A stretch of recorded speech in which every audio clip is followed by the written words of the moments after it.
All right. Jingle unnecessarily. Here we are. Oh, and I forgot. It says we got to take the thing off the screen here that talks about how we don't have an SD card. Guys, we're amateurs. Sure. Amateur hour. There we go. Hey. Well, here we go. Welcome, everyone, to Seen and Heard Podcast, episode 2. Put myself on the screen because I'm talking. Today we have a special treat. We have a local venue here in Utah called the Boardwalk. I was going to call it the Borderline. That's got its own story. That was Oaks, California. Yeah. I heard the worst thing I've ever heard in the bathroom of the Borderline one night. Oh, gosh. I'm not going to repeat it. Anyway, so the Boardwalk here in Orem, Utah. We have the owner with us today. Brian, say hi. How you doing? Hey everyone, doing good. Happy to be here with Mr. Baldwin himself and Yeah. Mr. Paper Cup Memory. Nice. I'll take that title. Ah, there we go. Yeah. Well, let's go ahead and just dive right in here. So we got a whole bunch of venue questions for you. Sweet. Yeah. Here we go. I wrote them down on my phone because I'm super professional. So let's just dive right in. What made you want to start a venue or open a venue? Okay, yeah. So I moved to Utah 5 years ago. And when I moved here, I did it because, one, I needed to get away from my family. I moved super fast. Solid. 2, I knew I wanted to do music, and I've just heard all the stories of bands that come from Provo and stuff, so I was like, why not? So I moved over here, formed a band. We started kind of a career for ourselves, started a name for ourselves. Things went well, but I always knew I wanted to be more than just a musician. I knew I always wanted to be more in the music industry, and I also knew I wanted to give back. And so yeah, just one day I reached out to the old owner of the Boardwalk, and I was like, hey, do you have any tips and tricks on what I could do to start something like that? Seems cool. And he said, hey, you're in luck, I'm selling. And so I said yes. So it kind of happened really fast. It wasn't specific goal venue, but I knew I wanted to do something like that, and then it just happened. So Rad. It's awesome. What would you say makes a venue successful, and what does success look like for you as a venue owner? Okay, I think Besides staying afloat. Of course. Yeah. This part comes this is the part where I have to split business Brian and musician Brian. Okay. Musician version of me says, who cares if there's anybody there? We're playing music, we're gonna rock out all night. Business side of me, you need people there. Bands, all of us, we gotta promote our music, gotta promote the venue, gotta make sure people show up. And so yeah, I think that's what really does it. Yeah. What was the second part to that question? What does success look like for you? Oh, for me personally, success is just making a good name for ourselves, that people actually want to play at the Boardwalk and tell their friends about it.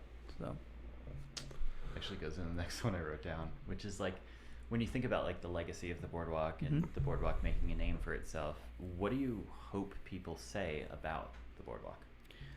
Well, something I've been hearing a lot, and I always ask people, are you joking? But they always say, you have such a clean bathroom. And I'm always like, really? I love it. Yeah. But it is clean. Okay. Compared to other venue bathrooms that I've seen, it's actually very clean. It's great. Thanks. And then as far as what I would like people to tell people, I think what I try to establish for myself is that I don't try to act above anyone. I try to show people that I'm one of them. I'm a musician myself. I've been in their shoes. So I try to be very just friendly. Not quite casual, but definitely very friendly with the bands that come through, with the people that come through supporting these bands. And it's when people ask wait, you're the owner? I'm like, oh. Or I'll say, yeah. And then they're like, oh, really? So I just want people to feel comfortable and chill with us. That's a big thing for me. Yeah. So going back to the success bit and getting people at the venue, what's made the most, what's moved the needle the most in getting people into the venue other than just making sure bands bring people? For sure. There's a few different factors in that. I think, for one, and again, this kind of keeps it kind of roller coastery, but just the fact that we're cool with almost anyone playing. And so we get not just like size-wise different kinds of crowds, but different kinds of people that come to these shows. Because then these different kinds of people will then start to spread the word. And so you just see total different shifts and changes with all of that. Another big thing that's really does it for us is Battle of the Bands, which we just announced today, actually. Yes, Open saw submissions. But yeah, Battle of the Bands is a big thing that brings in people. Try to make use of our space as well and get food trucks and stuff, because who doesn't love food and live music? Yep. Awesome. So, okay, what is the biggest challenge for you as a venue owner? Oh, summertime. Interesting. Like having a venue in a college town? Exactly. Okay. That's exactly it. Because this summer we were consistent with shows every weekend, but getting people there was a little rough. And yeah, summer's always slow because all these college kids, we're right in Orem, right across the street from UVU, BYU's just down the freeway a little bit. And so all these students are all on vacation. They all go back to their families for the summer, and then they come back around this time for school and stuff. This summer was a lot better than last. It was this last month that's been a little rough, but I mean, it's already started to kick around here at the beginning of September. Last weekend we had a full show of like 60, 70 people, and so things are starting to look around. So it's really just the summer. Yeah. You can't blame it on anyone specific, any band specifically. It's just college town. So that sounds really interesting. What I'm hearing there is there's very few or a smaller portion of people that come to the shows that are not college students. So we got 300,000 people in Utah County, and we can't get a consistent 100 of them to show up on a weekend night, like the actual residents. Yeah, because you do get your fair share of like families and like grandmas, grandpas and stuff that come to support their kids in these bands. But the primary is college kids. There's not a lot of people that just come hang out. I'm not exactly sure what the reason is entirely, but I know that as big as local music seems to be for us, like it seems to envelop our whole world, like that's all we think about, we know a lot about it and stuff. It's not that common for people in Utah, especially Utah County, to know about the local music scene here. I had a friend who's recently been more involved with all of it. She comes with us to our shows and stuff. She does our artwork for posters. And when I first started telling her about all the music here and stuff, she's like, "Really? I've lived here my whole life and I had no idea." I was like, "Yep."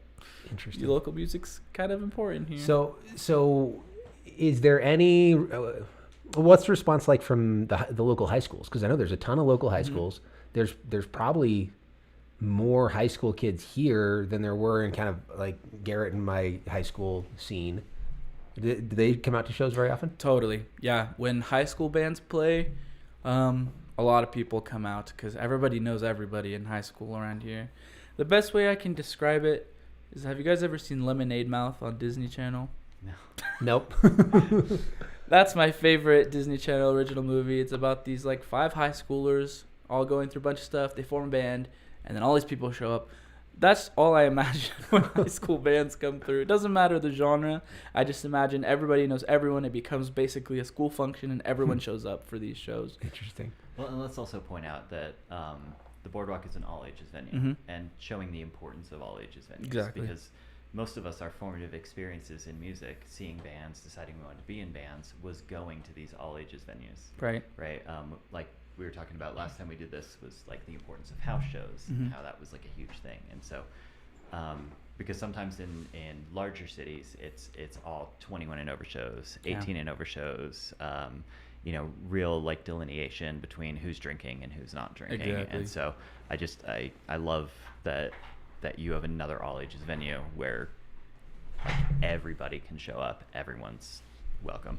Exactly. Yeah, and we really do get like all ages. I mean, I've seen babies in the crowd being I helped brought by my their kids. parents. Yeah, they brought his exactly. kids, yeah. And then I've seen like older folks just sitting on the booth and hanging Mhm. out, enjoying music. So. There you go. I love it. So when we think about this local music scene, and we can make this like, we can extrapolate it to like the larger Utah music scene, or we can talk about like the Utah County music scene. Okay. But what would you say is the best thing about the local scene, and what is the worst thing about the local scene? You know, we were talking to Dom last week, and we're like, "What's your pet peeve about the scene?" But Oh, you know, goodness. like that's you know from the like playing in a band, but like as a venue owner, as a Right. musician, as someone who's seen both sides, what's the best thing we've got going for this Utah County music scene, and what Is the worst. Yeah, what sucks? Yeah, that's definitely changed within the last few years. I gotta be careful what I say because we don't know who's watching. But right now nobody. just change the names. no, I'm just kidding. But I would say the best thing, and this is something that's changed recently in the last couple of years, I would say everyone's becoming really supportive of each other. Mhm. Because the worst thing that used to be here was that it was super competitive, and people weren't like just competitive. They were mean, they were rude. People seemed elitist, and it wasn't a cool energy. It was tougher to play certain spots than others because of this elitist energy, this elitist mindset. Now everybody works together a whole lot more. I see bands of totally different genres not only like supporting each other, but they're playing together. Like Dom's band, for example, I do Horizon, plays with Lazy Loners a lot, and you're just gonna be like, at first glance, it's like those genres don't make sense, but it's always a party, you know. Yeah. We're all friends. We're all really trying to support each other out here. I would say the worst thing, this is starting to change, but it's a slower process, especially here in Utah County, is genre. Happy Valley's genre of choice is indie rock. A very specific Like flavor of indie very rock. Flavor of indie specific rock, yeah. flavor of indie rock. I think they call it Provocore now. That's what I heard. I don't know if they can use the word core to describe anything they're doing, like soft core, but that's taken. So. It's true. Yeah, but yeah, that's like the genre of choice, and I feel like, especially deep down in the center of Utah Valley, it's a lot tougher to get pretty much any other genre around here, unless it's like folk music. Well, and I think part of that stems from just what's available. You know, there's so many college kids here. It's not like you can go start a band and have everybody have, you know, half stacks and a full drum set and play loud rock and roll Right. if you're living in a dorm. So I think a lot of that just stems from the necessity of like, you know, I want to play music, but I live in a dorm and all I have access to is an acoustic guitar. So Totally. I see think part of that is just necessity, and then the, you know, what's cool that grew out of that. But again, like there's plenty of people here that are not going to college, you know. So I think that's where a lot of the powers that be in the local scene over the last 20 years have kind of erred. They've just assumed that, you know, only the people going to college here are the ones that are playing music. So. Sure. I also think it can sometimes be this generational shift of, right, what's popular at what time. And it comes in waves and it comes Definitely. and goes. And right, like there was a time when like hardcore and heavier music was popular. There was a time when pop punk and punk rock was more popular. We're at a time where, especially down in Utah County, indie rock is just really popular. Yeah, Like totally. lots of people like it, lots of people like playing it, and you know, it might just be one of the things that's like on this upswing of the wave. Yeah. Mm-hmm. It's a long upswing, so maybe a downswing soon. Hopefully, we'll see. We'll see. Cool. Let's see what's next here.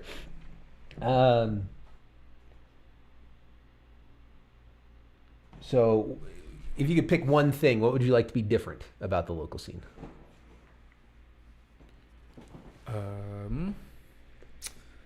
Dang, that's a tough one. I haven't thought about the future in a long time. Spoken like a different true about venue the owner. local scene. That's a really good question. honestly, I would just say I would like to see like this camaraderie that you see going on now just really developing more and more.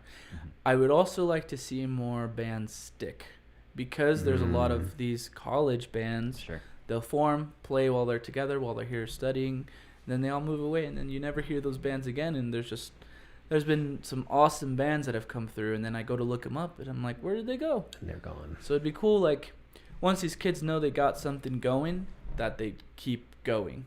But, you know, life will take you where it takes you. So. Yeah, and I talk about Idola probably way too often. Okay. But they're one where there's a whole bunch of kids that were not going to college who started a band, and they actually worked for me at a mortgage company at the time. Well, not all of them. A couple of them did. They were working for me at a mortgage company, and I didn't even know they were in a band, and they found out that I was running the Grove Theater in Pleasant Grove as a venue, and they played one of their first shows there as a you know, under a completely different band name than what they had, and they stuck it out, and now they're, you know, selling out tours. But, you know, Provo couldn't care less, because they're not they're not the Provo brand of indie rock, you know. So I feel like we have bands like this that stick, but for some reason they don't get a lot of support from the local scene, which is one of the reasons I'm so stoked about the Boardwalk, is because you're genre agnostic, whereas other venues Exactly. aren't so much. Yeah, and we pride ourselves in that, where it's like literally anyone, as in any genre, can play. Mm-hmm. Last week we had a hip hop rap show that went on like all night. And then this last weekend that just happened, or I guess the very next day, was some more indie rock and stuff like that. So it's like really just all of the above. I'm pretty sure we've got a hardcore show coming up soon. So yeah, really just got to fight for it. But I also feel, this is musician side of me speaking, that it's particularly hard to pierce through what I call the Utah bubble. For some reason, and I don't know what it is, there's so many bands that I look at them and I'm like, you guys are so good. I don't know how you're not blowing up. But there's just like this protective force field that bands, that it's just really, really hard for them, for us to break through. And I don't know what it is, or what exactly like the magic password is to get through. But Get through what specifically? the Utah bubble. Like, you mean playing outside of Utah County, or like? See, it's not just that, because I mean, booking tours is not like hard, I think. I've played tours, and they're not impossible to book, but it's a lot of work. It's a lot of work, exactly. That's what I mean. It's a lot of work, but you can do it. It's possible if you set your mind to it. The Utah bubble, I mean, is more exposure-wise, being popular outside of this state, or specifically Utah County. Yep. Interesting. What's been the biggest challenge you've had working with local bands?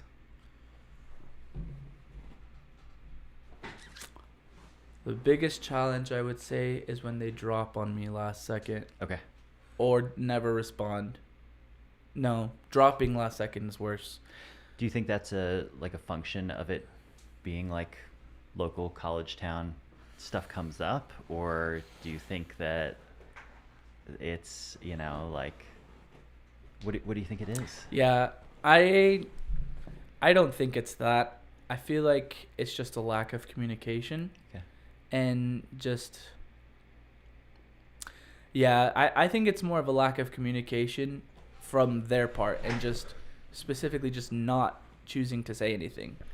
And it really sucks, because then it leaves us in the dark, and then we're scrambling to find bands last second, and if nothing happens, we don't have a show, and then I have to figure out what to do. So please tell me you have like a blacklist of the bands who have done that, and they're never allowed to play ever again. No, I don't have a blacklist. I don't. Yeah, because we experienced that, because we tried to play, when was that? January at the Boardwalk, and then that one Salt Lake band decided to just cancel last minute. Yep. So. Yep. Yeah, that was that was I was not happy that night. that was quite frustrating. Yeah, I ended up going to the movies with my wife to just like try and like Cool calm off. down. Yeah. Yeah, that was. We were, and then us and the crew too. We were like, I don't know what to do. Yeah, Baldwin's not happy. Yeah, I know. It was, yeah. Yeah. Well, it goes back to like I talk about this a lot. Like rock and roll and music needs to be a big deal, you know? Mhm. So if you don't treat it like a big deal, then nobody in the audience is going to treat it like a big deal. Exactly. And then nobody's ever going to get out of the Utah County bubble because everybody's fine with it just Just being like, no big whatever. deal. Exactly. And I've seen this shift over the years where I think some bands view playing shows as I'll play a show if I get enough people to come watch me, rather than I'm going to play shows until we make a name for ourselves, people get exposed to our music, people like our music, and then people will come, right? It almost seems like bands are like, oh, if I can't get 50 people here, then it's not worth it for me, rather than it's like, no, sometimes you just got to eat it and play these shows to 7 people because maybe one of those 7 turns out to like really like you and then spreads the word, and then next time they bring their friends, and yeah. Exactly. I heard this from someone like a few years ago, and I didn't even remember who it was. It was like 4 or 5 years ago, and it was about playing shows, and there are 3 things that make it successful, and you need at least 2 of them to make it worth it. You have to ask yourself this. You have to ask the band. The band has to ask themselves this. It's the 3 things were money. Are we being paid for it? The second one being exposure. You know, like who of those 7 people are going to see us, or will there be more people if we're opening for someone else? The third being networking, whether that be with other bands, with venue owners, with anything music related. And that's something I try to stick to and that I've seen be successful for us. Maybe we didn't play a show that didn't make a lot of money or any money at all, but through it we got a contact who has his own studio and decided to record us for free. And then exposure-wise, his whole family started telling their friends and family about us, and then more of their people came to our show, you know? So I think 2 of those 3 things is important to have. If you get all 3, sweet. So that brings up another question for me, just because I'm curious. Obviously, we're sitting in my studio. You have a studio. What's that dynamic like? It seems like studios are all over the place. Because I'd love to have more bands come and record, and I'm happy to do it, you know, for free for the right bands and all that. Of course. But I feel like every time I'm like, hey, I'd love to have you come, and like, oh yeah, we got our own studio, you know. So is that from a musician standpoint, what would you be looking for from like a producer that you might be working with outside of your own studio that you have? A big thing for me is, and we just recently experienced this quite a few times because we just had different studios, different opportunities to work through for different songs. So there were different experiences with different people. A big thing for me is being felt like I'm heard and that the soul of my project and my song is still there. I like it when a producer will suggest, oh, hey, why don't you try this? Why don't you try that? I think this could help the song be cooler. But I hate it when I say, no, I'm not really into that. But then the producer just pushes that, kind of enforces it. And that's something that really, really irks me. And it's something you don't really figure out till you're with that producer. That's a big thing for me and my band personally, is just making sure we're heard, making sure the original like soul of our project is still there, and then the producer's like doing it, like recording it, not necessarily as we said, but the vision is still there. You know? So. Yep. Interesting. Cool. What else? What else is on our list here? Yeah, what's on the list? I got this one. What would be a dream show or a dream band to come play the Boardwalk? Are we talking local or like any band ever? Any band that would fit. Any band that would fit, yeah. Yeah, because at a 200 cap venue, like you can't just be like, oh yeah, I'd love to have, like, you know. Yeah, we're gonna have Def Leppard come in and play, right? Yeah, Def Leppard and the Deftones. It's gonna be awesome. Weekend, actually. Okay. First band I can think of off the top of my mind, I call them one of the bigger local Salt Lake bands is Cinders. Haven't heard of them. They're really cool. They've toured Europe like twice. Okay. It's definitely that Provo indie rock sound. But I do really why I like haven't heard of them. I'm friends with the lead singer, Montana. He actually recorded my last band's album. And he also really likes Yu-Gi-Oh! And I've been trying to make a deal with him where I'll duel him in Yu-Gi-Oh, and if I win, he has to play. Our duel hasn't happened yet, but it will. It's a call out. Yeah, it's a call out. It's a walk off. It's a walk off. So yeah, they're a band I would love to see play there.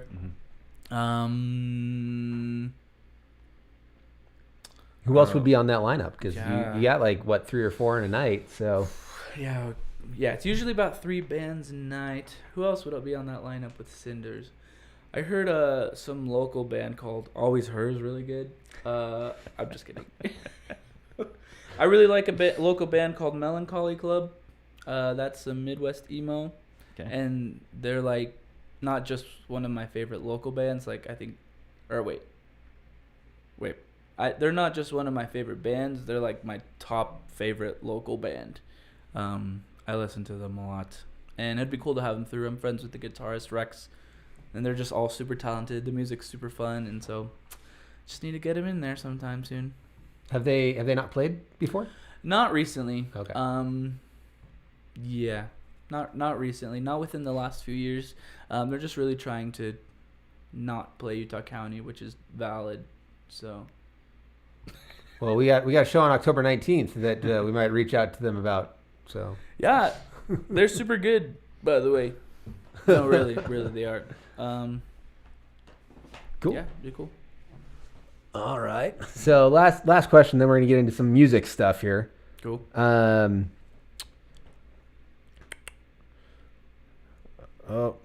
This is me trying Questions. to get all philosophical. Yeah. Oh. Yeah, go for it. And they edited my question. I tried to like Yeah. reword it so that it would like it wasn't a yes or no. So what responsibility do you feel like the venue has to local bands in the local scene? I feel like a big part of that responsibility is making sure we feel like a safe space.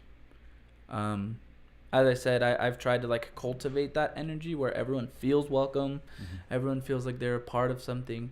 And so I feel like that responsibility is maintaining that energy.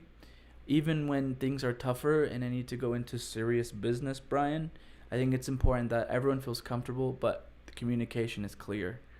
And I think part of that responsibility is also supporting these bands as they're trying to grow and like burst through that Utah bubble, as I've been saying. I think it's important on our end that we help out however we can too, whether that's personally from like our own social media accounts, just reposting their music, or just being there when they're ready to play a show again. It's just supporting them. Okay. Nice. I dig it. So I will say like, so for me, I played in a band called Eli Whitney for a while, and after Eli Whitney, I didn't play in a band for I was like 10 years at least. Okay. And it was because I felt so just not valued by Utah County's music elite, I guess is for lack of a better term. And then, Garrett moved back from Mississippi and they're like, screw it. Music's too important. I'm just going to keep playing. So, Yep.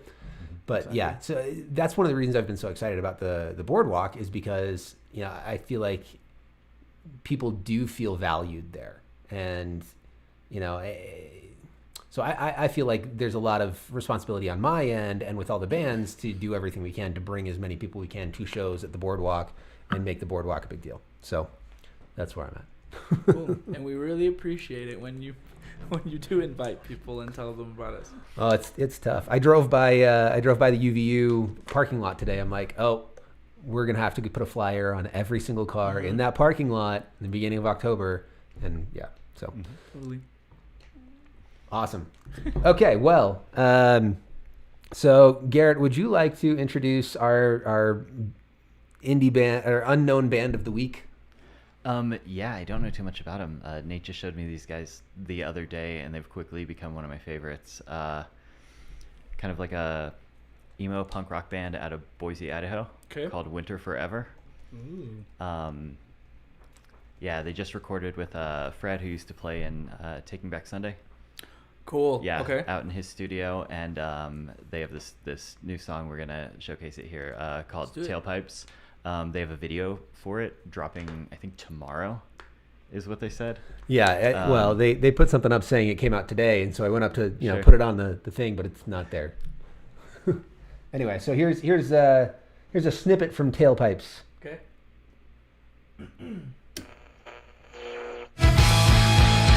Are these just memories now? Are these just memories now? These are just memories now.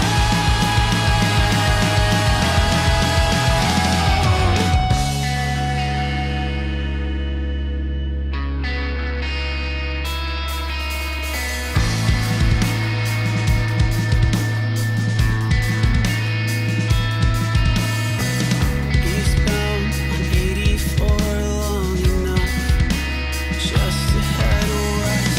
Seeing smoke signals out at tailpipes. Swear they're sending SOS. Bald tires on San Francisco hills. Goddamn, I know it's a metaphor. Another battle man can turn around and go home then. Even with the sleep you lose. I've been resurrecting demons. Thought I killed off years ago.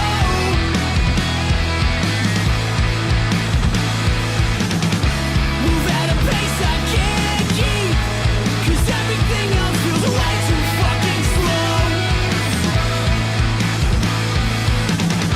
Handful of pills on an empty stomach. Try to regulate my moods. Now I'm throwing up antidepressants in a gas station bathroom. Okay, that went on way longer than I planned. It's so good. No, it was I don't so want to good. turn it You off. did that thing I to go. literally pulled it up on my phone and sent it to my friends just now. It's like, dude, listen to this. Yeah. That was Yeah. cool. So, thoughts? Anything jump out to you about what you were hearing? That's just totally the genre of music I've been listening to lately. Yeah. So, like, immediately I was sucked in. I sent it to my friend who has similar music tastes. We talk about it all the time. So I just sent it to her just now. So we'll get Love her it. review in shortly, too. I love it. I love it.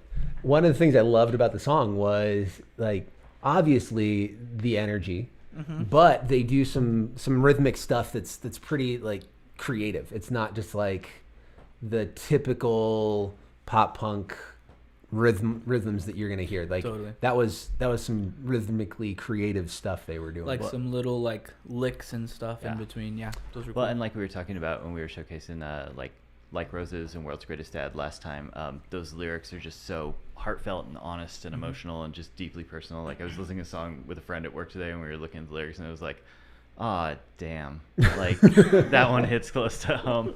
And I love that when bands do that, right? Yeah. When it like speaks to your experience and it's like, Oh, yeah. cool, I'm glad you did it because I sometimes need somebody to say it better than I could. yeah, totally.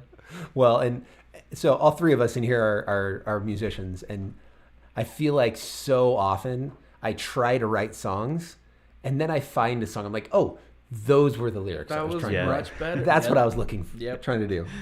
Yeah. Awesome. Cool. Well, thanks for coming and joining us, Brian. Happy to be here. And so this was the end of episode 2, and we will see you all in episode 3. So rock on. Thanks for being here, and we'll catch you later. Sweet.